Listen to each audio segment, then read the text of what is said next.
Hey guys, welcome to another episode of Sharing a Drink with Matt. Today I'm talking to Kayla from Spitting Teeth.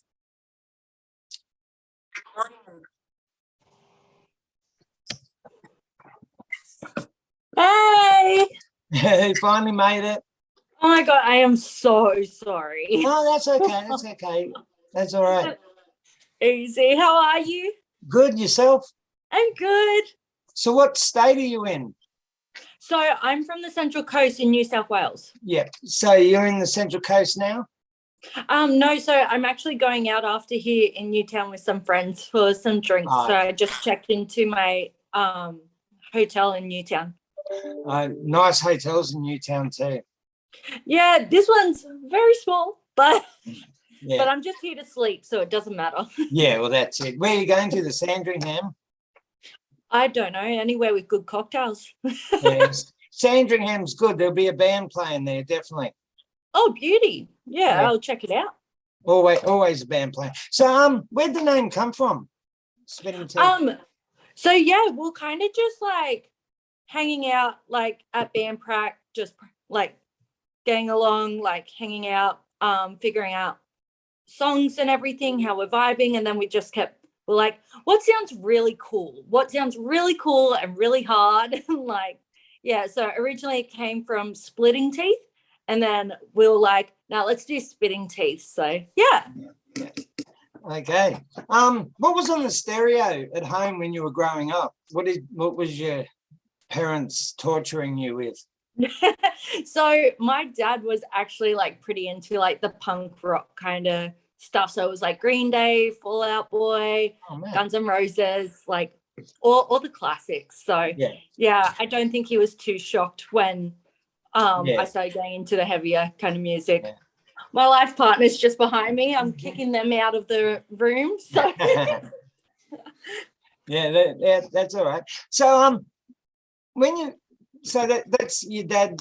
You listen to Green Day and all that when you're going. See, I'm in my 50s, so I had to put up with Rod Stewart and ABBA and bands like that. But when you were wanting to play in a band, what music did you listen to? That's all right. I'll probably have kids walking past too. So. Yeah. So what made you go the genre that you went? Because of what you listened to when growing up? Absolutely. And then I think because I went to my first hardcore show when I was about 12 years old. Wow. And that was at Oasis at Wyong. Rest in peace, Oasis. But yeah, and it was like House vs Hurricane playing. So yeah, I went and saw them, very local, very small, kind of, I think like Hold Your Own might have been on it, and like the Shire, stuff like that. So yeah, I went there, and that's just how I made friends, because like I was a pretty depressed, anxious teenager. Like I had many misdiagnoses for my mental health growing up and everything. So meeting people that understood why I was upset or why I didn't want to go out or anything was really cool. Yeah. So yeah, just always feeling like an outsider. So I always thought, because I growing up suffered from mental health, and I always thought like the best name for a band would have been Largactyl. Yeah. Like if I was ever gonna be a musician, if I ever had talent and could be a musician, I would have been Largactyl for sure. I don't have any talent. That's why I'm the vocalist. Which can be, that's talent. Metal and punk, I think you need to be very talented to sound like shit. Yeah. To be quite honest. Yeah. So how long have you been together, you guys? So we started releasing music in like 2019, I think it was, and then we're on like a really good roll, getting booked for quite a few shows, and like really cool shows as well. Like we got our first show was at Crowbar with Underminer, Crave Death, Kid Presentable. Wow. I think that was it. Yeah, and that was in the main room as well, so that was really cool. And then just getting booked for multiple shows. We've played Adelaide, we've played Wollongong, like we've played a bunch of really cool venues. and then the beautiful Miss Rona hit and kind of killed the momentum. So that was a bit of a bummer. But yeah, and then my friends in Masochist from Lismore, they were playing a show in Newcastle, and they were like, oh, do you guys want to play this, because we hadn't played for so long? And I was like, oh yeah, like let's do it, that'll be fun. And we did it, and we're like, oh fuck, I missed this. Yeah, definitely. You brought it up. So how did COVID treat you guys, like the lockdown? What were you spamming each other? Were you going on Skype and jamming that way, or? Yeah, so we got hit pretty hard, especially because I'm from the Central Coast, and then everyone else was all over Sydney. Like we had Alexis in the city, and then Demi out like Campbelltown, Wollongong way. Oh, okay. And then so we're all over the place. So it was hard. And then also Demi's wife, Michaela, we call her Mac, she got very unwell. And she unfortunately passed away just over a year ago. So yeah, we'll kind of like, let's just focus on our mental health. Let's focus on just like doing all this and everything. And then so yeah, playing that first show was like really not, it was Demi's first show ever. She's in a couple of bands, her first show ever without Mac around. So that was a huge deal, and like very, very proud of Demi for getting through that and everything. But it 100% felt like Mac was on stage with us. So wow. Yeah. So you're from the Central Coast. Have you heard of Crash and the Crappenders? No, I haven't. They're actually from Maroubra, but they do it. Well, the lead singer Chris, he a lot of his songs are about male mental health, like, and I love that. Yeah, and like he does a lot of like he'll put out an EP or something, and it'll go, all proceeds go to Australian mental health, kind of thing. Like I love that. Yeah, it's great, and it's such a big topic too, you know, and really, especially in well, not just in young people, but especially in young people. Like it's a big thing. I feel like young people these days are just a lot more open about it. Like there's a lot more people talking about it more. There's a lot more resources. There's a lot more help, and there's not as much of a stigma to speak out if you're not okay or anything. So yeah. Well, I think his motto was if you don't mind, it doesn't matter, kind of thing. You know, it's which I hope I said that right. Chris will kill me if I didn't. Have you been in other bands, or is this your This is my first band. So yeah, being a female in hardcore, especially going to the Sydney scene, which is very like toxic masculinity, and like seeing lineups where like I'm a queer woman, so there's no representation for me or anything. And like also being in the scene since I was 12 years old, there was also the mentality of no clit in the pit. So there was. Yeah, there was. So yeah, and then like past bands, like I was a very angry person. I had a lot of things to say. I'm very outspoken, everything. So a lot of bands would like be like, hey, do you want to jump on this song and do guesties? I'm like, not good at it, but let's do it. And like that's kind of how it started. And then Demi sent me a message, like we'd been friends for a couple of years, and she was like, I want to play in a hardcore band. I want to play in a heavy band. Will you front it? And I'm like, okay, I don't know what I'm doing, but like I've got a lot to say. Like Excellent. I'm getting a t-shirt made up that's going to say more clit in the pit, because I've never heard that before. And I need that. That is amazing. That's great. I really did that. I was when I was dating men in high school, there was this one guy, and I went to a show, and I was like getting into it and everything. I was like, this is really cool. And I saw one girl pitting, and I was like, that is awesome. And he goes, there's no clit in the pit. Why is she there? And I was just like, Oh yeah, that's the thing. Like, yeah, yeah. so yeah. So what was it like being a female and being because it's especially in the punk and metal scene, like you've got, I think I can probably think of 8 bands in the late 70s, the 80s and that, where female vocalists have been in, but like Wendigo and, Yeah.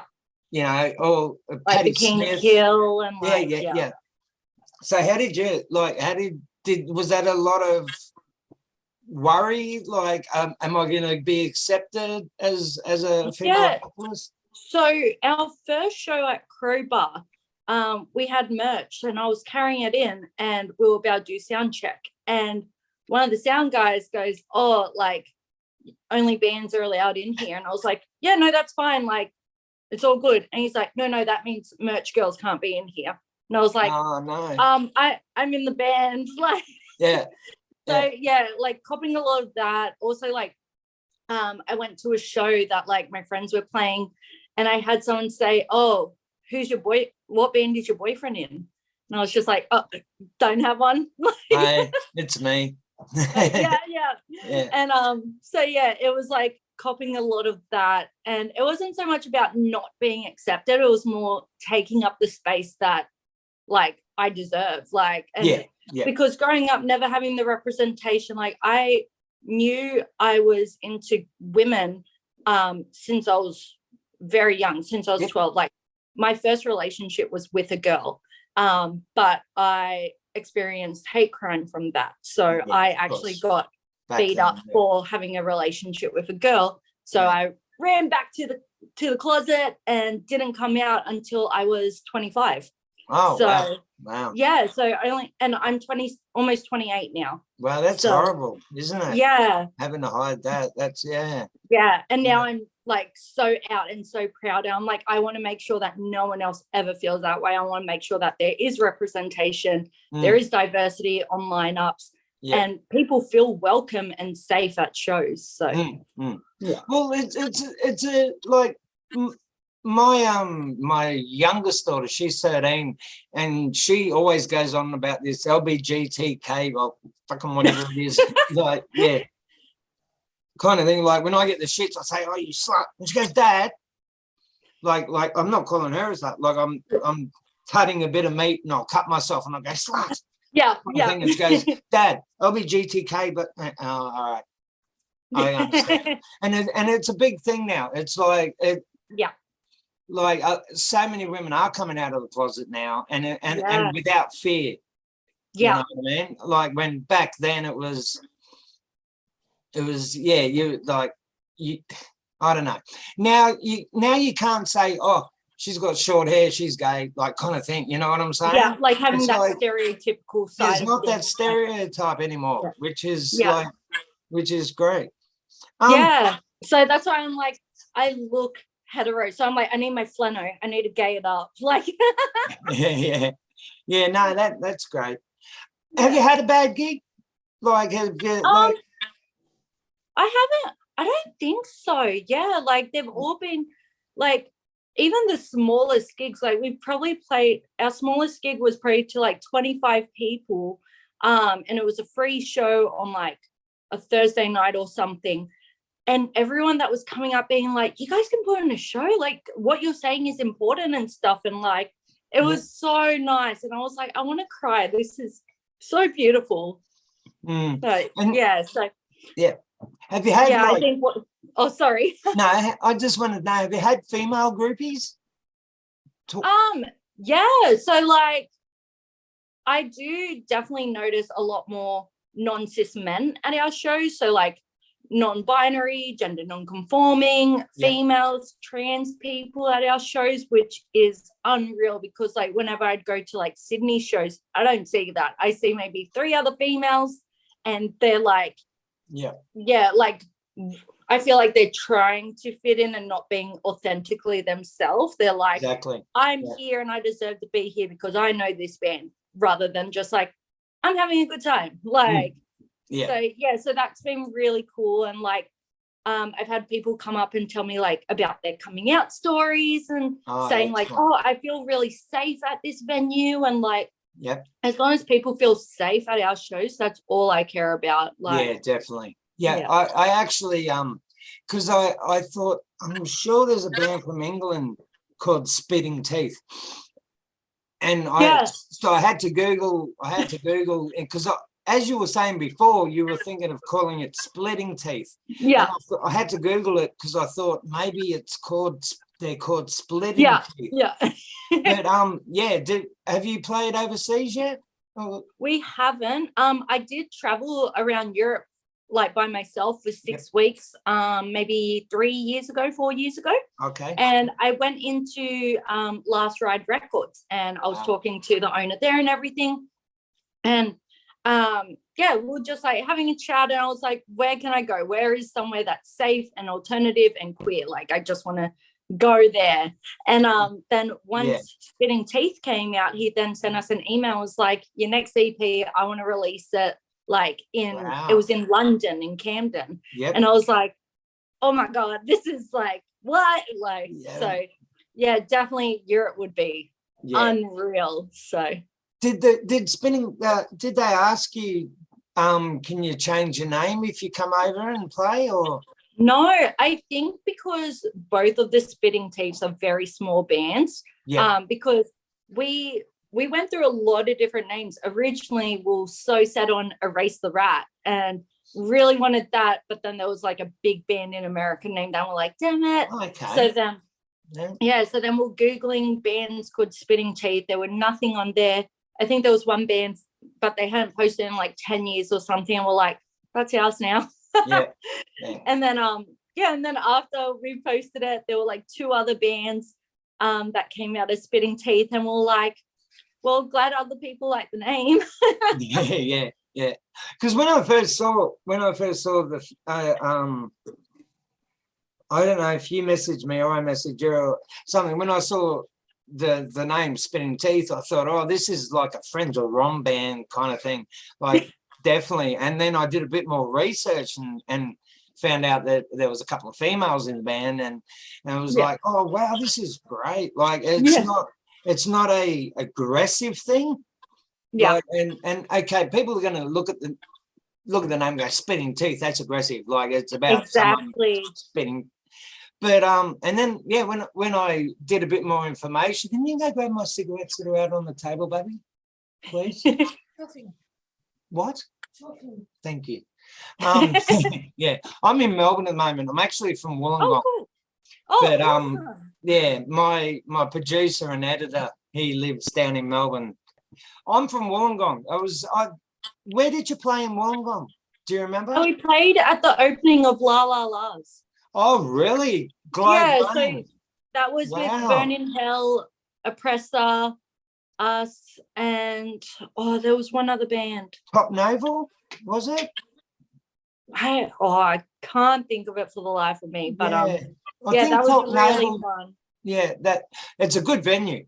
I loved it. It's a bad venue. Like, it's in a mall. Yeah. You know, and then you got like the little arcade games upstairs and stuff. Yeah. It's great. Where did you put them, sweetheart? Over where? No, I rolled cigarettes. They're on the table. Oh no, I put them here. Sorry, Kayla. You're right. Sorry to your daughter too. And sorry, Alicia.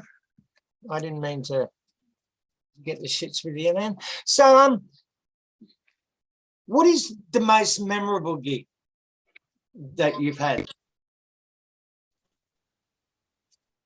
Most memorable. It was September 2019 at Hamilton Hotel in Newcastle. It was a free show on a Thursday night, and I know every free show on a Thursday night at Hemo is a flop.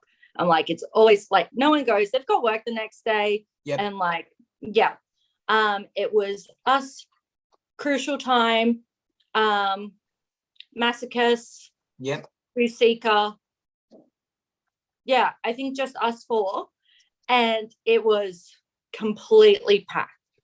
Like, they love their punk. They love their punk and metal in Newcastle. Like, they actually had to like stop letting people in because it was so packed. Wow. my favorite thing about that show is every single band has a non-cis man in it. So whether they're Wow. non-binary or female, there was that diversity. And I say Excellent. this at every show, it's not that fucking hard to put more diverse lineups and not just have 5 bands that are just all white men. Yeah. Yeah, and like seeing all the crowds that like came out and just felt safe being there, and like people I haven't seen at a show before, because like they're like, yeah, I'm just gonna get hate moshed or I'm gonna get crowd killed if I go to that show, so I'm not gonna go. So yeah, that was incredible, and I'll never ever ever forget that night. Excellent. Yeah, Newcastle is a great place. Yeah, yeah. play. I used to have a very bad taste about Newcastle. Just from like past and being like, nah, there's too much drama there, I don't want to go. But now I'm like, I've got a soft spot for it. Yeah, that and Byron Bay, I think, are probably the best place for, especially for a female singer, and especially if you don't mind the word, gay female singer. Yeah, like it's those two areas are really open to that. Yeah, absolutely. Like, you know what I mean? Yeah. Especially in the genre that you guys are more metal than punk. So yeah. But no, it's great. This is probably you're going to say Newcastle now, but what's your favorite venue? My favorite venue would actually be Crowbar in Sydney. I've actually got a tattoo for it. Oh, wow. So I've got jeans on, but I've got like a crowbar on the side of my knee. Excellent. It was the first place I ever did guest vocals. It was the first place I ever did a show with my first ever band. And it was also the last place we played before COVID. So just got a lot of like memories there. Yeah. This is the thing, because I've interviewed a few bands with female singers like Kathleen Turner Overdrive, Aluminum. They're all over the house. Fucking, what are they? Monsters, Aluminum Monsters. Yeah. And I just forgot the question. And I no, I forgot the question. Fuck it. Back to that one. I'll come back to you. Yeah, we'll get back to that one. Have you played a gig where you really felt uncomfortable being on the bill? No, I don't think so, luckily. But like at the time, there were bands where I was like, they're really good friends of mine. They're really supportive of women in hardcore. Like they're really inclusive. And then I might not be as close with them anymore. So at the time I was like, yep, amazing. This is really inclusive. But then looking back on it now, I'm like, I was the diversity on the lineup. That's why they put me on, because excellent. I'm an easy opening act where they can be like, look, there's a woman on this lineup. So that just reminded me of the question I was about to ask. With the bands, the female vocalist bands, did you ever watch a lot of the Divinal videos and kind of to see not how a female should act on stage, but like how the stage presence? Yeah, the stage presence. Yeah, because I love watching like Wolf Down when Larissa was the vocalist. Yeah. And Falsifer and Death Wish. They're probably like my 3 favorites watching their stage presence, because I'm just like, they're just going hard at it. They're taking up space and they're just owning it. And I was like, fuck yeah, like I love that. Well, Chrissy Amphlett, when they first started, she actually stood with her back to the stage behind the drummer. She did that for a couple of years till she, I think, got it. I don't know what happened. I noticed that with Blind Girls as well. The first time I ever saw them, their vocalist had her back to the crowd, and I was like, no, I want a mic grab, like turn around please. But like I think it definitely comes with like feeling like you're not as included or as safe at a show or something. But that's just my interpretation of it. Like she might have just been like, I don't like people. Like, yeah, exactly. Well, the lead singer of Tool, he doesn't show himself.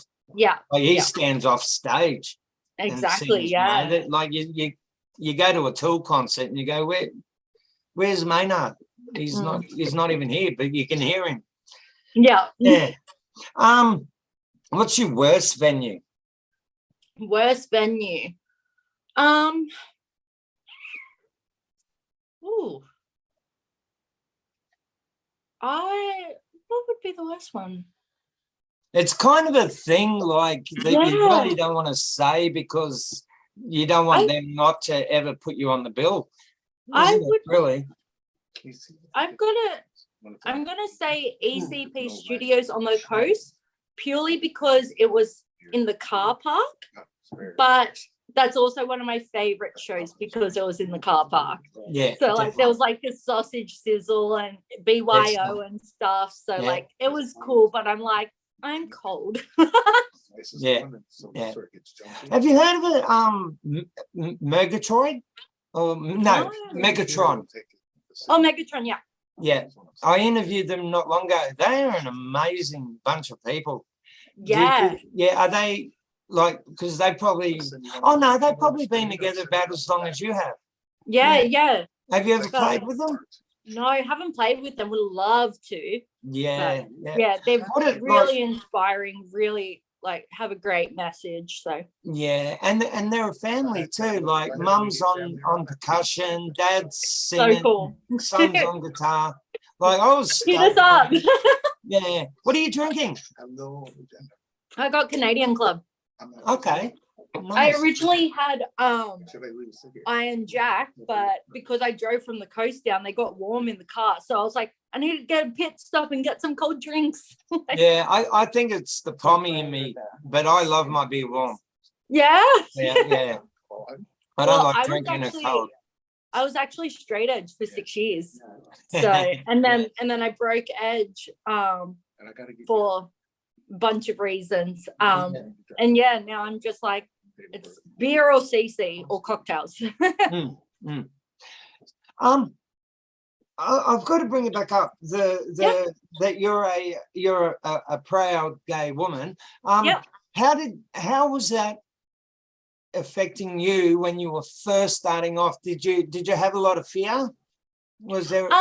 So Demi, our bassist, she's also bisexual. So and she is married to a woman. And I believe they were together for 8 years before Mac passed away.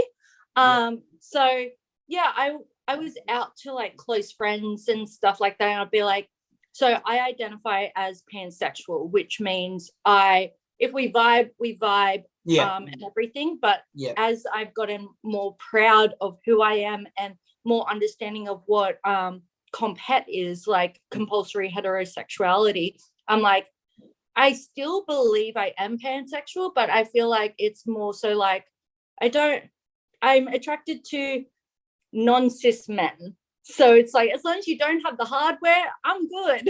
Yeah. That's fair enough.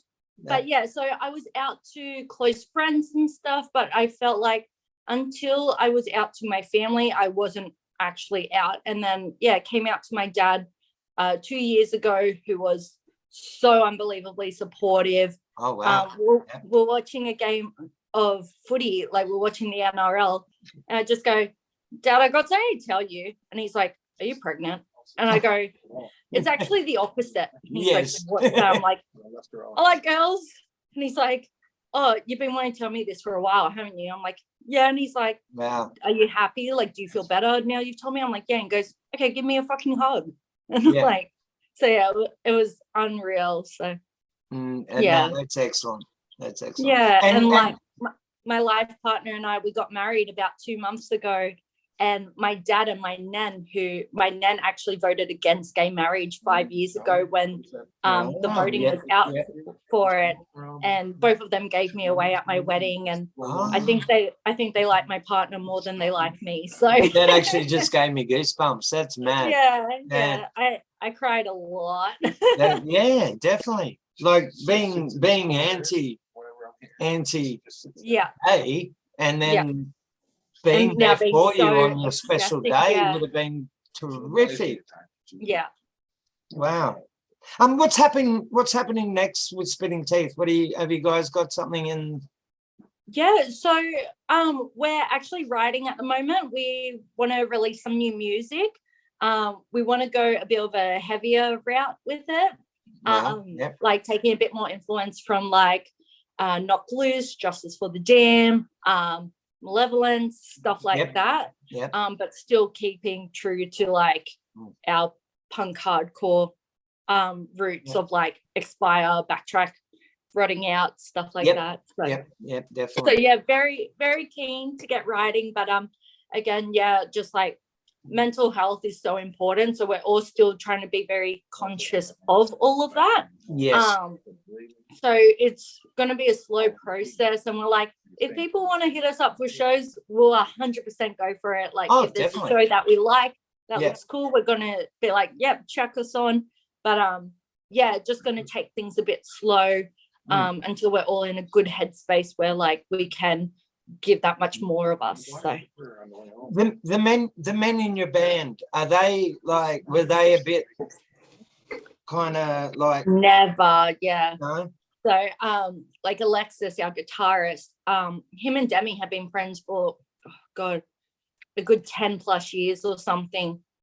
And when he first came into the band, I'd never met him before, and I wasn't medicated for my mental health or anything. And so I'm like, this is a new man in my life. I was very anxious and very uneasy about it. I was not a nice person to him when he first came about, and we've spoken about it. I'm like, I'm so sorry. And now I realize he is such an amazing person, and like usually he'll do like backing vocals for us, but then at our last show he was like, no, I feel like this kind of show, it should be Kayla and Demi doing the vocals. Like I feel like it, like girls to the front, let's go. Like so like something like, it sounds so small and such a simple gesture, but fuck, it meant the world. It would have. It would have. Like who do you all chuck in writing the lyrics, or? So all the lyrics I write, and then I ask for input, like, does this make sense? Should I change this? Like, how should I go about writing it? But also making sure that, like, because a lot of my lyrics are, well, not a lot of them, all of my lyrics are very personal. And I want to make sure everyone's on the same page about it. Like with our next EP, I want to start writing more about about Demi and I's sexual identity and things like that, and about gender identity. And want to make sure that the people that are in our band are on board with that, not like, oh, actually, I think that's too political. Like, so. No. Do me a favor and later on, just listen to a bit of Crash and the Carpenters. Like that, and listen to their lyrics. Like the guy. Punk is supposedly political, and also you've got metal, which is kind of political, kind of not, or there's always a message in punk kind of thing. But absolutely, you've got to listen to this guy's lyrics. He's actually just brought out he went country. He did a country album. Oh, fuck yeah. Yeah, but it was like, I don't know if you remember the band, the Johnnies. It's a kind of like the Johnnies deal, punkish kind of cowboy kind of sound. But he still sticks with the lyrics. There's always a message. I in feel like songs. that's the difference with saying something's political and something has a message. It's like, human rights shouldn't be political, like No. equality shouldn't be political. No. It can have a strong message 100%. And if someone sees it as political, I'm like, you really need to dig deeper and Yeah. check your own privilege. Like, Yeah. Have a look at the lyrics a bit better and see Absolutely. where you're coming from, because you've taken them totally the wrong way. yeah. Yeah, for sure. I was going to ask this question, but you haven't done overseas yet. I was going to ask the question about, do you need to change your name? But you haven't done that yet. See, this is another question that I like asking people, but it's a question that could get you into trouble. But who's the best band you've supported? What was that? Who's the best band that you have supported, you think? Or best band I've supported. I want to, I feel like my answer is going to come across very biased, and I'm going to say Masochist because they are my best friends in the whole entire world. Yeah. And I truly believe they are one of the most important bands in Australia. For sure. Yeah, definitely. Yeah, like Definitely. their message and how they interact with the crowd. And like, I know like Rose has been one of my best friends for about 7-8 years. Yeah. And she is always like, she has a lot of her own demons and everything, but she always pushes it aside just to make sure that like everyone else enjoys the show and stuff like that. Yeah, definitely. Yeah. But and they do the vegan thing too, don't they? Yeah. So they're most of them are vegan or straight edge. So, yeah. Definitely. So this is usually the last question, but I'll ask now, what's Spitting Teeth all about? So Spitting Teeth is about inclusivity, feeling safe, and having representation, like making sure that we have a voice for the voiceless, and making sure that hardcore is a place for everyone, like not just for the white men that get put in the same lineups every time. So yeah. And that brings up another good question. When you do play on a bill, 3 or 4 bands, do you ever have have you ever had like, you're gay, we don't really like want to play with you, or you're like, just, we don't like the message you're bringing out, like we're just hardcore? Yeah, I'm very lucky we haven't had to deal with that. Very lucky in that sense. But if a band does decline us being on a lineup or saying don't want to play with you because you're not men, or because you're females, or because you're queer, I don't want to play with them. Yeah, you don't want to. You don't want to be on that bill anyway. I'm like, it's the exact same reason. So when I was before I came out, I used to feel very uncomfortable in social situations, and I thought it was just because I didn't drink or because I didn't like being around crowds. But now that I look on it, I'm like, it's because I didn't feel safe being myself. So like now I know the environments I feel safe in. I know where I'm going to have a good time. Last year for my birthday, I went to like just a bar in the city, and usually I would just stick to Oxford Street or Newtown, but kind of straight off went to a different club, and got hate crime there. I got spat on in the height of COVID, got spat on for being a woman and dating a non-cis man.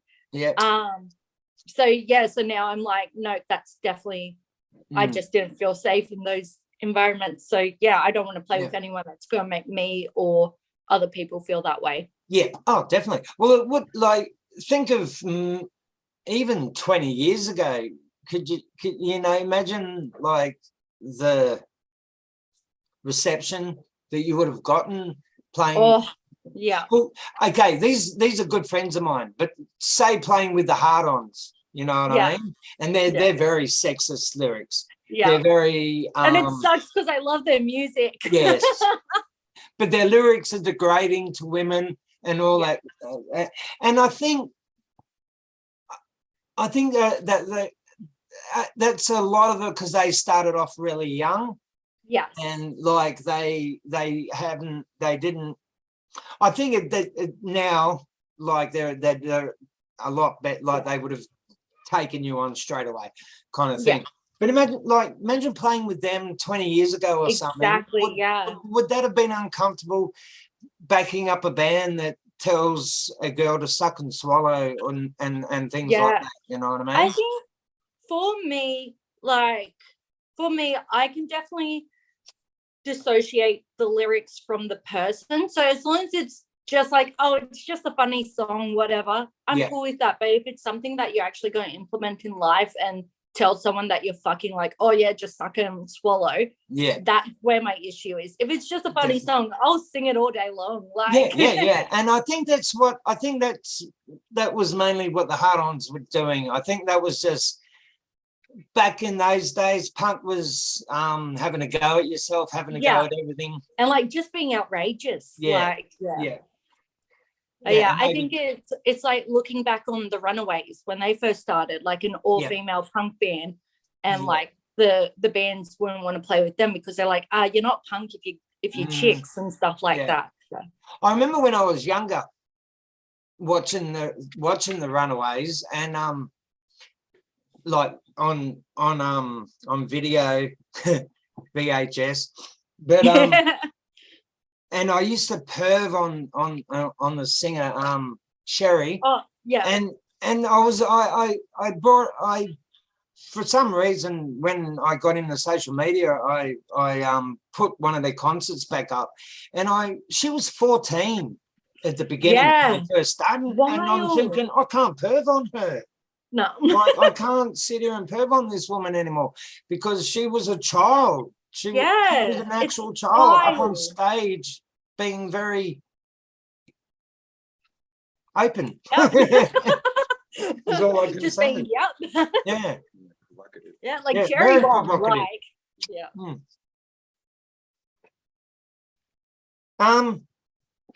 what's the best bit of advice you've been given? Have you been given good advice from bands that you played with? Like, absolutely. So I went to Break the Ice in Melbourne in like 2014 or something, 2013. Okay. Yep. And Outright were playing, and Yelena's their vocalist. And that was the first time I saw girls in the pit moshing with high heels. Wow. And I was like, this is the coolest thing I've ever seen. And I was like, this is unreal.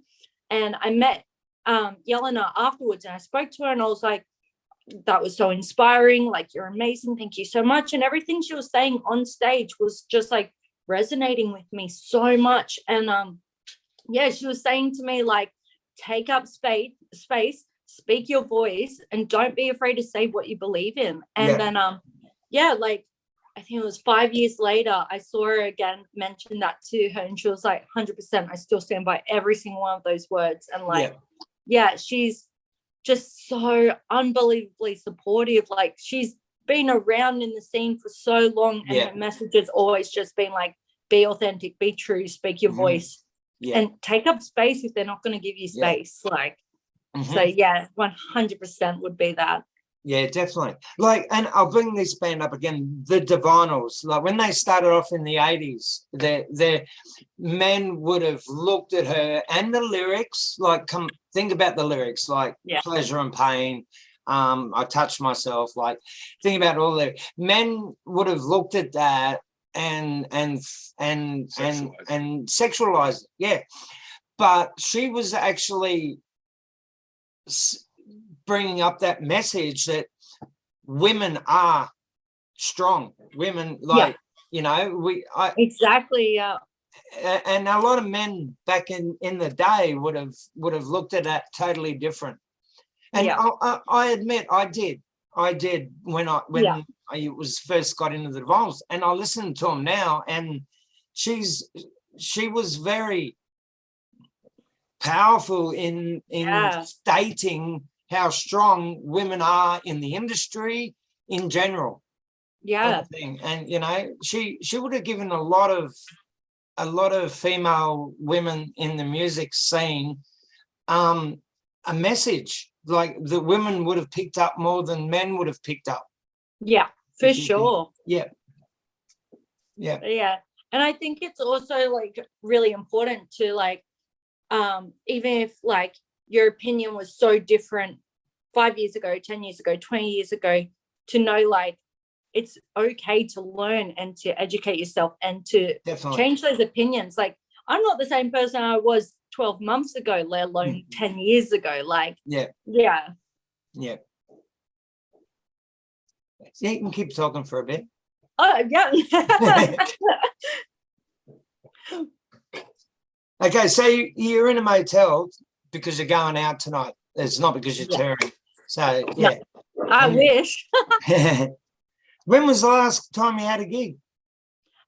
So we played Newcastle with Crucial Times, Masochist, Bitchcraft, Wow. and oh god, I got a shock of memory. I forget who else, but yeah, we played with them maybe 3 months ago. Okay. Yeah. So in the last 3 months, have you guys been in jamming in the studio? Haven't had the chance, like yeah, just work, getting married, went on my honeymoon.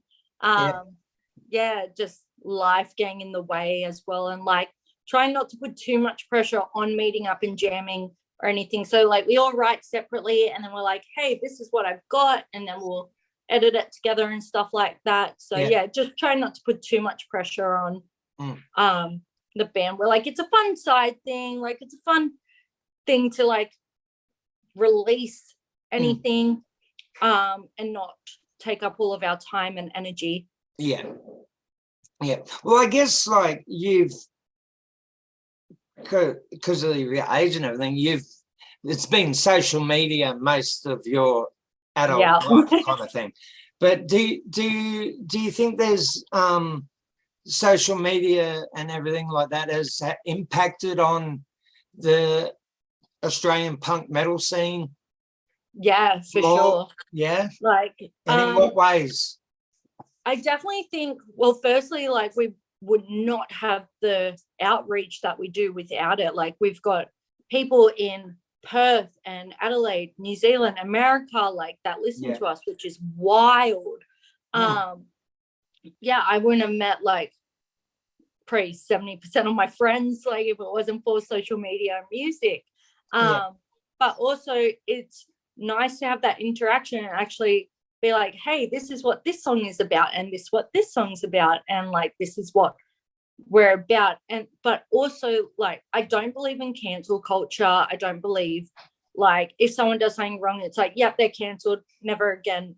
I definitely believe in educating people and for sure. like being like, hey, like this is not okay.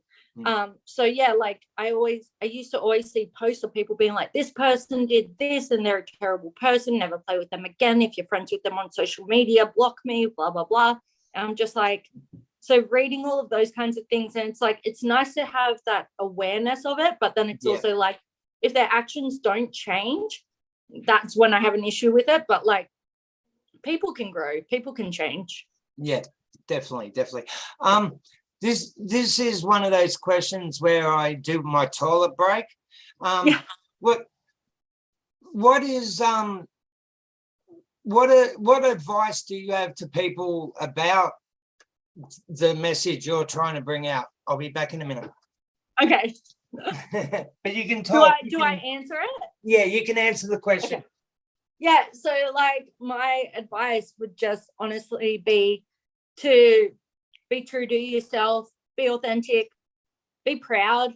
And yeah, if you're ashamed of saying something or doing something, just look inwards and see why you feel that way. But yeah, just making sure that you're being authentic and as true to yourself as possible. And yeah, just being a good person, honestly, be a good person.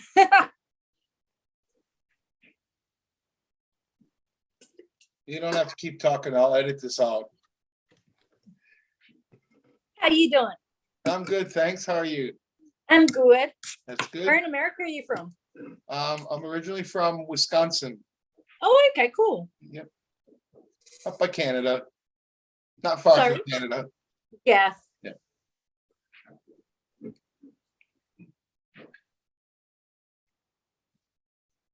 Matt is proud to make these videos unprofessional as possible. This is why he takes these toilet I breaks. love it. Yep. Well, I'm very professional and I'm always on time. So Yeah, that's right. See, that's the way we all are, right?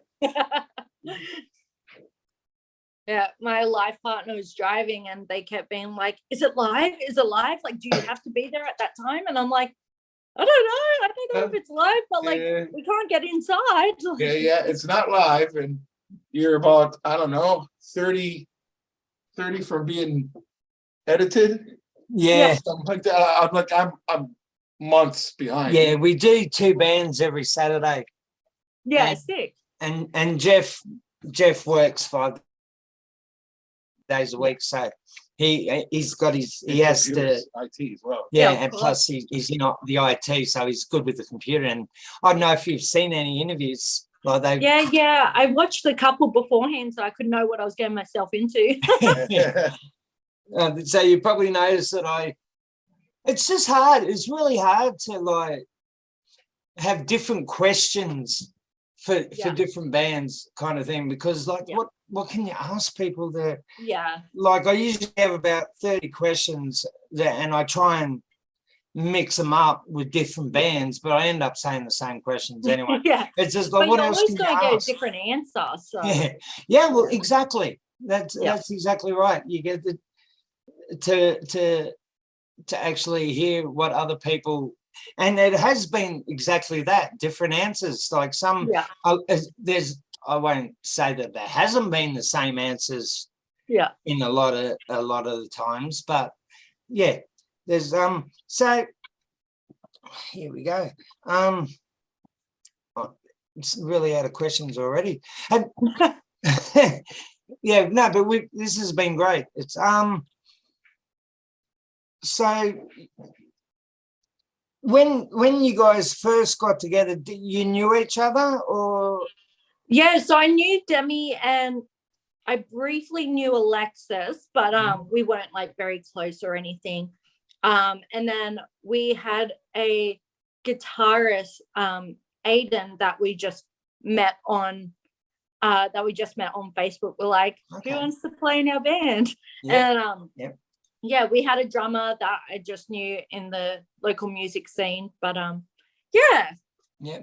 How old were you when you decided you wanted to be in the entertainment industry? You wanted to be a musician. How old were you? Oh, I think it was like when Demi reached out to me. Okay. Yeah, and because I never even thought about it, I was just like, yeah, I'll do like my 30-second guest spot and I'll be right. Yeah. But I was like, oh, no one can stop me for 20 minutes and I can just talk. Like, Yeah. So yeah. Oh, my phone just came up saying it's dying. It's all good. Yeah. Grab my charger. That usually happens with me, but I'm down in Melbourne now, and I've got like the perfect setup. Yeah. Yeah. So yeah, we were talking about like when you first got in the band, and and you got people on social media. That's how you found other. What was it like when you because have you ever had band members change, or is this? Yeah. So we've changed guitarists twice. The first one was just kind of struggling with like the kind of music that we're wanting. And then Aiden, he recently left because he was like, I'm just not feeling the level of traveling for music or anything, Okay. which is fine, like Wow, not for yeah. everyone. He was also in the army, so he's traveled enough. And then we're on the hunt for a drummer at the moment. Okay. So which is always super easy and super fun. Yeah, I bet. And it's got to be someone but, in your area too. So hit me up. yeah. But like we've got a friend filling in on drums when we do have shows. He's the But he drummer doesn't want to be for- permanent. No, because he's into the grave, so they travel a shit ton, and like, yeah, it's like a full-time thing that it's just like, if he's got the time, he'll fill in for us, which is awesome, and we love having him. But yeah. Yeah, but it's good with metal and punk. There's a lot of incest in the thing where we need a band, we need a drummer for tonight. We've got a gig tonight. Is there a drummer out there? And you know, you'll always have someone from another band go, yeah, I'm keen. Exactly, yeah. You know, I'll listen to your song They learn list. it so fucking quick. Yeah, definitely. So much talent in the scene. It's wild. Yeah, it's great. Yeah, it's. Who's your favorite band? Oh, You're gonna say Masochist, aren't you? but no, I think Reactions would probably be my favorite band. From Adelaide, I think they are Adelaide or Okay. Melbourne. Yep. Yeah, I've just always loved them. But I have a wide variety of music that I listen to. So I also listen to like indie kind of stuff like G Flip and Fletcher. Yep. Then I'll listen to like Aussie rap like Nerve and JK47. Yep. But yeah, like I've also been listening to a lot of like Tsunami at the moment, and Okay. yeah, Wow. they're hectic. Yeah. And like they always have like a lot of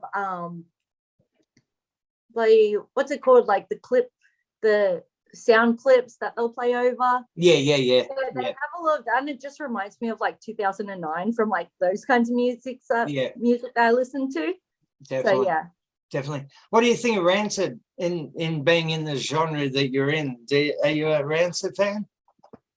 Because Honestly, I haven't spoken about Rancid for at least 5 interviews, so I can bring them up again. but no, honestly, haven't really listened. So Well, give them a listen. Like their lyrics do have a message. Yeah. Whether it's racism, fitting in, being an outcast and trying to fit into, like, give them a listen. Like they're I think they're one of the best in the genre. I think. Yeah, beauty. I'll definitely check it out.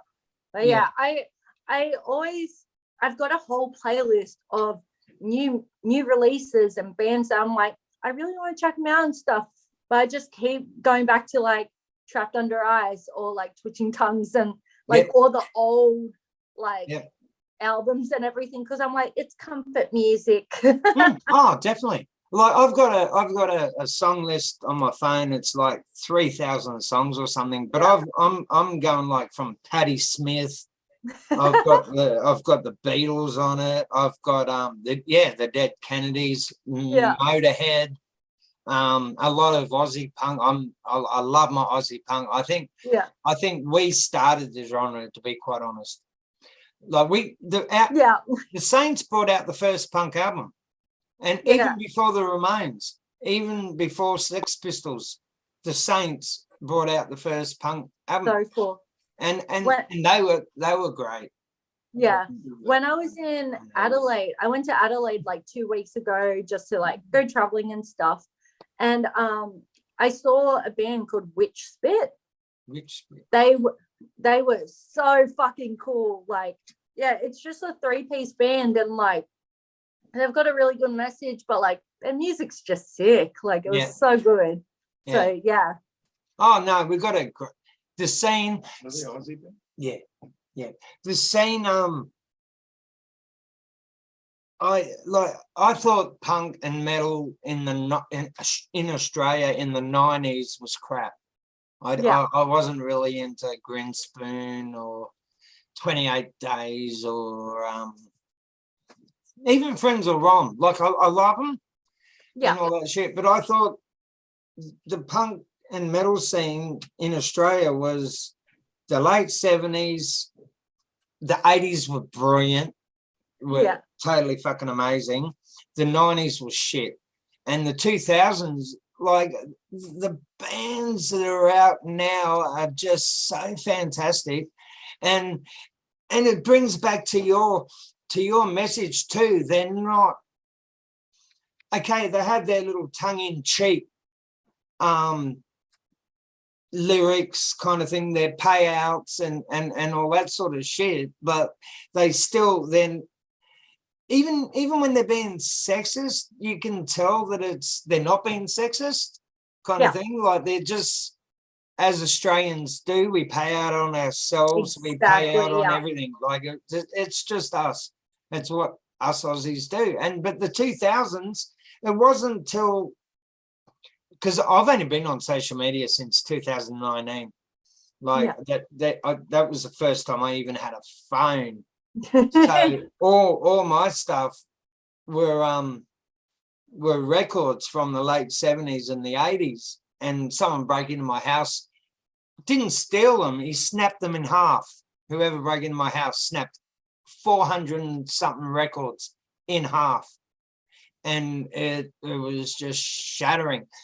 And I couldn't get back. There were no shops that sold World War 24 albums, Hard-Ons albums, albums from the 80s. And it wasn't until my daughter got me in the social media, I could look up and go, I can get back to the songs that, I used to love. That's so good. Yeah, it was great. And then being on social media, I started to listen to bands that have come out since 2000s. And I've realized that the Australian metal and punk scene is still, like it was in the 80s, the best in the world. Yeah. Like, I mean, the best in the world. But that's my opinion, of course. But do you ever get confused with the English band Spitting Teeth? Like, do people say, like, send messages saying, I like downloaded you guys and who are you? We did get tagged in a playlist that had the English Spitting Teeth on it. And we're like, that's not us, but thanks for the shout out. Yeah. Because that's what I was when I first got the message, I was going to interview, it was Kayla. And then I Googled Spitting Teeth and there was no women in the band. They were like, and I'm going, fucking what? Did you? You're a naughty girl. Oh, the cat, sorry. So you've never you've never played a gig and you've got a punter coming up saying that's wrong. You shouldn't be called No. Luckily we haven't. Yeah. So talk more about yourself. Let's who's Kayla? So Kayla. I'm 27. I'm a Sagittarius, so I'm very loud, very outgoing. We are, aren't we? Yeah. But yeah, I am the vocalist of Spitting Teeth. I was diagnosed with borderline personality disorder about 3-4 years ago. Yeah. And everything has just fallen into place since then. Got on the right medication, got the right diagnosis, seeing my therapist. Yep. So see the therapist if you need one. Yeah, definitely. I think these days, I think it's not a bad thing. Like people don't go, oh, what? You what, that's so American. Yeah. You're seeing a therapist. Oh my God, that's just so American. Yeah. I think it's, as I was mentioning, the Crash and the Cravenders, I think mental health has become such a big thing in Australia. Yes. Finally. Absolutely. Yeah. You know what I mean? So yeah, it's so having BPD, until I got that diagnosis and until I got the right medication, I lost a lot of friends and didn't feel comfortable going to local shows because I was like, I've burnt so many bridges because my mental health was just absolute shit. And it was pretty heartbreaking having some friends that would preach about speak out if you're not doing okay, like mental health matters and everything. But then I was like, well, it seems to be speak out if you're not okay, until I start seeing the signs of mental health that isn't just being sad. So yeah, that was a huge thing. I was like, no, mental health isn't just being sad, it's being erratic, it's being aggressive, it's being anxious. It's like, yeah, like I was on medication that made me hallucinate, and like I was seeing things, and like it was intense. And like, so yeah, so like I lost a lot of those friends during that, but like since being on the right medication, I've got an amazing family, amazing friends, the best life partner that are all so supportive and everything. But yeah, like definitely an advocate for mental health and gender and sexuality rights as well. So like my and partner how hard and was I, that for you? How hard was it to deal with both those things? oh gosh, like it kind of, a lot of things just fell into place and made sense once I finally accepted my sexuality and finally got the right diagnosis and medication. So then I was like, okay, I can work on these together and everything's okay. So yeah, it was a struggle, but like once I got there, it was perfect. So. Not being a therapist, but did you go through a lot of dark years? Yes. Yes. Especially with like, both, dealing with both of the things would have been. Exactly. Yeah. And then like being like beat up because I was dating a girl and like not understanding why that's not okay and stuff. So then like being back in the closet or anything like that, like, yeah, it was a lot. Yeah. Because I think too, it's more like you don't have, I suppose you do. There's not too much overseas, but a lot of rappers in Australia, like they bring the mental health thing up, kind of thing.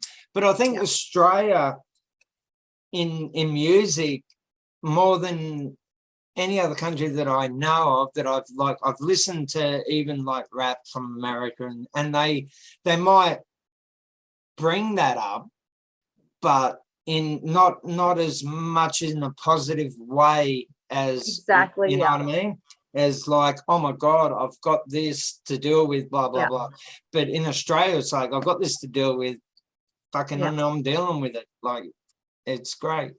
Exactly. Yeah. And like, yeah, like having issues with like friends or people in the scene and stuff, or like even past relationships, just because they didn't understand and didn't want to understand like why I was the way. Like I've been told I was manipulative because I didn't want to go socialize, and being told I would blame my mental health and that was the reason why I didn't want to do things. So I'm like, not blaming it, but I'm telling you that's the reason why. Yeah.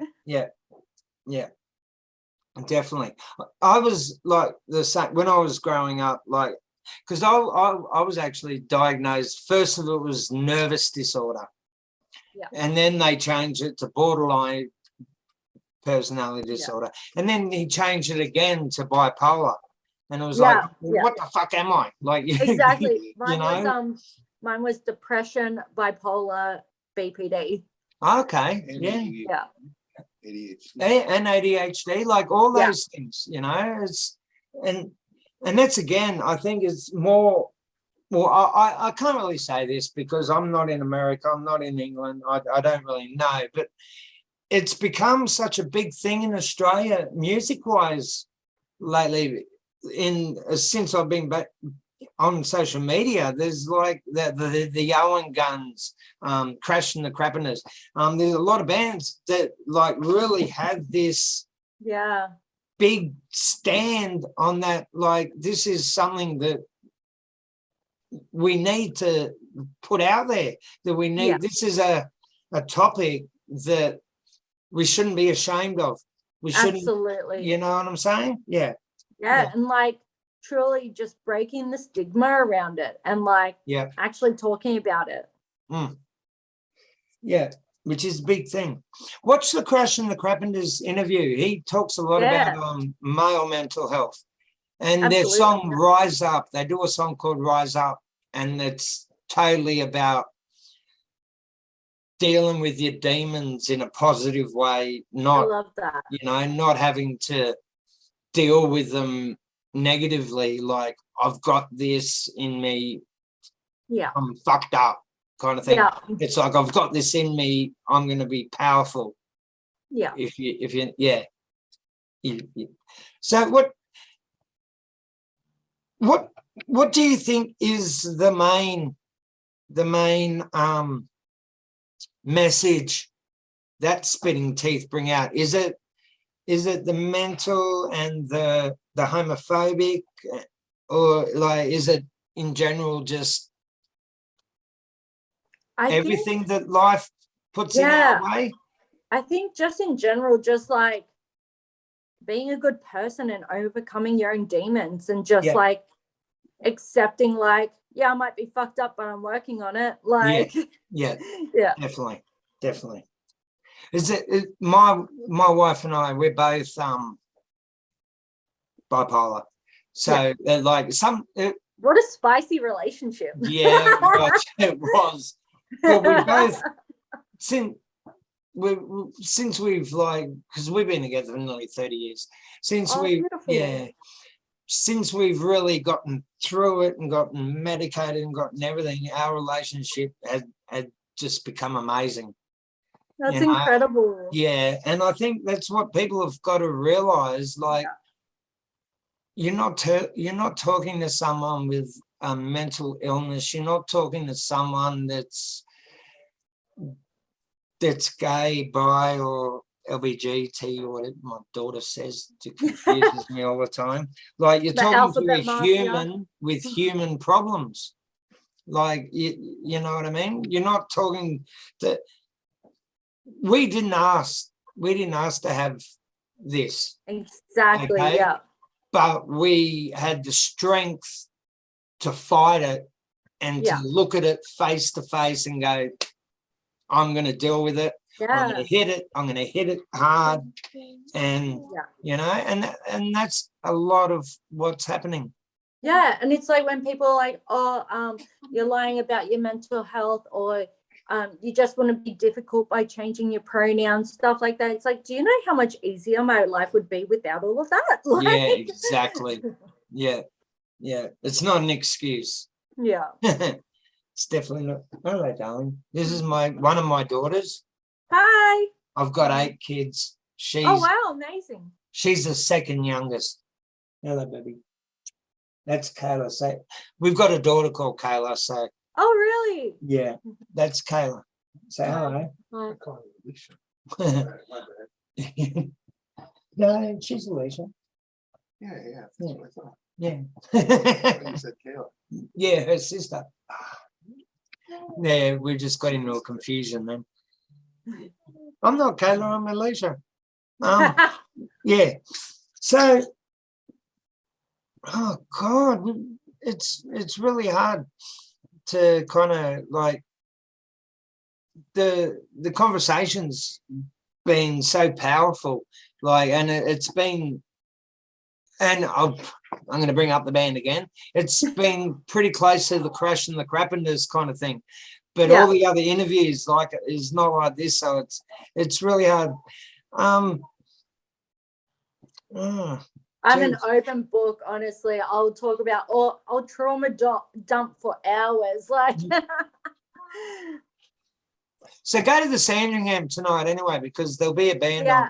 Definitely. Yeah. Definitely. That was where Friends of Ron played their first gig.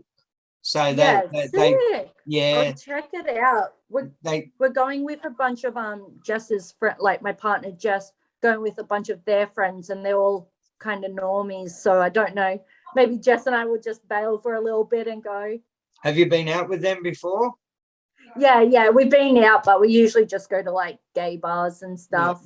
But and we're definitely gonna hit up some strip clubs later too. Yeah, go to Oxford Street. I want to see boobies. Yeah. The Cross has changed, hasn't it? Like so much. Yeah. We're Yeah. either gonna go to Showgirls or Petersham Inn. So Petersham's always got good. Yeah, I've got a lot of friends that are sex workers, so I usually message them like, where are you working tonight? I want to come see you. Hey, I Yeah. got $100 in my pocket. No, I'm Exactly. joking. I'm like, I've got so many 50s, like, yeah, and like, oh, with Jess as well. It was on our first date, so we met on Tinder, and Okay. Jess had a very like normal profile, just like I like basketball and camping and like going for beers and stuff. And I was like, cool, let's meet up. And when we met, so my Instagram handle is Swing of the Axe, so a Power Trip song. And we shared our Instagrams, and then Jess goes, is your Instagram a Power Trip song? And I'm like, how the fuck did you know that? Right. Like, Yeah. there was no indication that Jess had tattoos or liked heavy music or anything. And like Yeah. the people that do say, I like heavy music, it's like they like Amity Affliction or something. So Yeah. yeah. So yeah, and Jess is like, oh, I'm not really in the scene or anything. I kind of just like go to shows, but like none of my friends like that music, so I kind of miss out. So it's been really nice being able to go, and Jess came to our latest show and like wore my merch and stuff, and I was Excellent. like, it was so beautiful. Yeah, oh, definitely. Have you got like a regular crowd that you see coming to your gigs? Yeah, there's a couple of people which I'm always just like, oh, like, and I'll be like, come at the front, get mic grabs, and they're like, no, I don't want that, and I'm like, I'm gonna get you. Yeah. We got a band in Wollongong called Radio Rejects, and they make sure that people get up and sing their songs. Like that's the thing. That's their thing. Is we're just about to play this. Anyone knows words? Get up. And exactly. like, and they'll stand back, and it's fucking excellent. Like, yeah, it's so good. I'm like, sometimes I forget my own lyrics. I want someone to take over. So hey, No Effects, man. No Effect. When lockdown happened, No Effects did that weekend at Fatty's. Yeah. During the lockdown, and they played their first album, and Fat Mike had to have the words on a screen. Like he did not remember any of the words on his first album. That was like with our latest show. I'd be in the car and I'd just be listening to our EP, and I'm just like, okay, what was that line? What was that line? Yeah, excellent. How many? I couldn't work this out, but how many EPs have you got out? And yeah, we've only got the one out. And it's just the self-titled EP. And there's 3 songs on it. So yeah. Where do you find that? Bandcamp? Yeah, so Bandcamp, Apple Music, Spotify, anywhere you get music. It was released through Best Wishes Records. Okay. And do you do you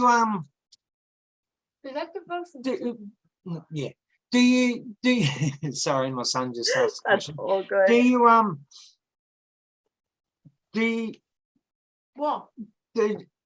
Will you like put out an album and for a benefit, or for, and if you do, what would be the benefit? What? Yeah. Like the floods? Yeah, so I think it would probably be Beyond Blue or Q Life. So Beyond Blue being mental health. Yeah. I used to always do a merch drive where I'd get people to donate their old merch, and I'd sell it for a donation, and then all that money would be donated to Beyond Blue. And excellent. then Q Life, Q Life is an LGBTQIA mental health facility. Yeah. I just go the alphabet mafia. I'm like, it's easier. Yes. Yeah. So yeah, we did a fundraiser show in Adelaide. I can't think of what it's called now. No, I'm not even going to guess. But yeah, we did a fundraiser in Adelaide. It was our second ever show, and yeah, that was really cool. And all the proceeds went to Beyond Blue. So yeah, because we've got a I'm in the middle of putting together a 2-day benefit thing down in Wollongong. Oh, perfect. It's called Rock Against Water. Oh, love. Raw. and it's because I didn't know. I thought floods. That's probably the best benefit to do. I thought Rock Against War, maybe and money going to Ukraine, like to help. Yeah. But I thought no, stick with home. Stick with home. So like if this does happen, are you guys like keen on coming down and playing? 100%. Yeah, We're always down. excellent. Because they're only 25-minute sets. Yeah. 15 bands a day. Yeah. Our songs are so short. which I think are the best. Like Yeah. that Australian compilation album, 100 songs in 90 minutes or something, That's or so good. 100. Yeah. I think that's great when bands do stuff like that. Yeah. So if you were going to do a benefit gig, it'd be for mental health. Yeah. Yeah. Like honestly, anything to do with human rights, 100% about it. Like speaking of Ukraine, I heard of statistics that there was about 10,000 temporary visas for people in Ukraine that were seeking refuge in Australia. Yeah. Only 3,000 of those people have arrived. Like that is baffling. So it is. It's disgusting. Yeah. Well, actually, I had a conversation with a guy in Wollongong a couple of weeks ago, and I brought up the conversation about the Ukraine. You know, I wanted, because that's what I was thinking of doing the benefit gig for. And the guy turned around and goes, "You know that the Ukraine have the biggest child sex thing," and does that mean that we should like turn our backs on them because there's bad people there? Like there's bad people everywhere, you know. Everywhere, exactly. So what Lismore are a bunch of potheads. So let's not do a benefit gig for the floods because they're just a bunch of druggos. So it's you know, all it's doing is flooding their marijuana plants. Exactly. Let's not do it, you know. So who cares? It's only a what's the word? It's only an opinion saying that the Ukraine has the biggest. Like what do they do? Count them? Do they count people? Like, you know, how do you really know this? Yeah. And it's just like, well, okay, maybe they've got that statistic. Well, let's do something and help those kids then. Yeah, like, exactly. Safe then. Yep, definitely. Yeah, no, that's that. So we've got about 10 minutes. Do you want to talk a bit more about talk a bit more about Spitting Teeth and what's coming up, and just have a little bit of spiel about your band? Yeah, perfect. I don't know what else. I'm the world's biggest lightweight, so I've already finished 2 cc's, and I'm like, ooh. Yeah. I'm like, I don't know what I've already said, and I don't want to double say it. But Spitting Teeth is definitely just a really great outlet. Like our lyrics, I can talk about the songs if you like, what they're about and stuff. So on the self-titled EP, the first song is To the Front, which is very much about inclusivity, diversity on lineups, feeling safe at shows, and just being sick of being pushed to the side because I don't have a dick, and because I don't identify as a man, and being like, fuck your crowd kill, fuck your hate mosh. Like, I just want to go and enjoy music, and I just want to have more of that representation. Like, I just want to see people that look like me or identify like me up on lineups. So then and not having rapists on lineups as well, that'd be great. yeah, definitely. Do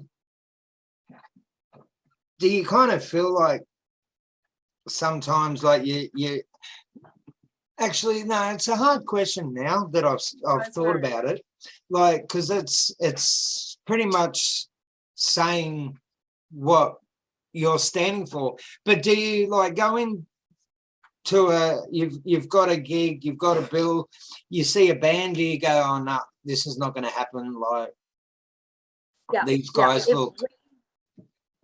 I'm not one to judge people off the way they look or anything. Yeah. But if we get announced that we're on a lineup with a bunch of bands that I'm like, yeah, they sound cool and I like them or anything, but then someone messages me and it's like, they're not good people, this is what happened, then I'm going to have a chat with the rest of my band and be like, what do we think about this situation? And and then see how we can go about that, and whether we pull out from the show, whether we reach out to the victim, or like obviously not try to bring up any trauma or anxiety about it, but just be like, how would you feel about this? Like, so just making sure that we're doing our part to make sure that we're not being hypocrites about what we preach. Oh, definitely.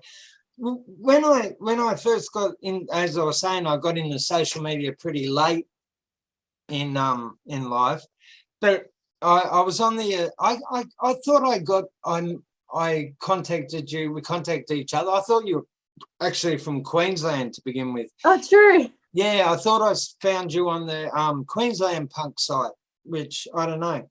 But anyway, when I first got into social media, I found this site called the Australian Punk Site, and I got into posting 2 songs a day on this site, and they were songs from my era, from the 80s, like World War 24.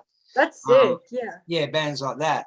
And then I made it a thing that I'm going to do 2 songs every day. Yeah. And one day I wake up and I couldn't think of a second song, so I did Pulling on the Boots from the movie Romper Stomper. Yeah. And straight away I got hate, like, you racist prick, blah blah blah. It because I didn't have a comment with the song saying this is a song about our culture. Like, this is a song that like is, you know, is something that we've got to deal with in Australia, blah blah blah. So I got a hate thing. And then the next day I posted a song from World War 24 called Dykes. And the same bloke that gave me the hate message he goes, oh, so you're not just racist, you're a homophobic as well. I'm thinking, oh my fucking God. No, I just like that song. And exactly. My wife and my children are Australian Indigenous. So like I'm far from being racist. But it was, I don't know if you heard the band The Owen Guns. No. They just because of me doing that Pull on the Boots song from Romper Stomper, we got talking and he realized that I wasn't doing it as a racial thing. It wasn't like a hate crime or anything. Exactly. So we got talking and became kind of good friends. That's awesome. So he's just brought out that song, Pulling on the Boots, but it's called Pulling on the Boots, You Racist Prick. I love that. Yeah, and it was so tongue-in-cheek. It was excellent. And every cent that they made from Bandcamp and that went to the food van in Western Australia for the Indigenous people. I love that. It was like, fuck yeah, thank you so much. And it was like, the guy was amazing. Like, he is probably one of the nicest people I've met in a band. Like, he's just so down to earth. But I found in the 2000s, like, all these bands that I'm starting to go see, they're like my age. They're in their 50s. You know what I mean? It's like, whoa. You know, and we got the Descendants, they're 65 playing on stage doing a fucking punk thing at 65 years of age. And I'm thinking, oh, I am I too old to be doing this? And then I thought about, no, this is it's my passion. And I'm so stoked to get rid of it. I'm just stoked, yeah. And I'm stoked to be able to do the show and talk to amazing people like you. I so much appreciate it. Thank you so much. If you've got anything left to say before we go. Hit us up for shows. We want to play. Yep, definitely. Well, I'll be sending out I got 18 more days till I'm off Facebook jail. Yeah. Oh no. Yeah. Did you hear that thing over in America? There's a town over there that every establishment can say no to Jewish people as long as there's one establishment that will let Jewish people in. And I said something really, which was passionate to me, but that Facebook didn't like over that, and I got a 30-day ban, so I can't. It's fucked. And it's like my 5th ban so far. So like, I've got to stop. I've got to stop having an opinion, I think. No, you got to make the backup account so then you can be banned at opposite times. Yeah, that's it. That's it. So thank you so much, Kayla. And, Thank you. Say thank you to the band for being you guys. Absolutely. And as soon as I can, I'm gonna do some posts. Yeah, 100%. This was unreal. Thank you so much for having me. Thank you for coming on the show. Like you're doing me the favour. Like I'm so stoked to have you guys on the show. Thank you so much. We're gonna stop and then I'll talk to you in a second. Easy. Finding out what's new. Yes, if I could, you know I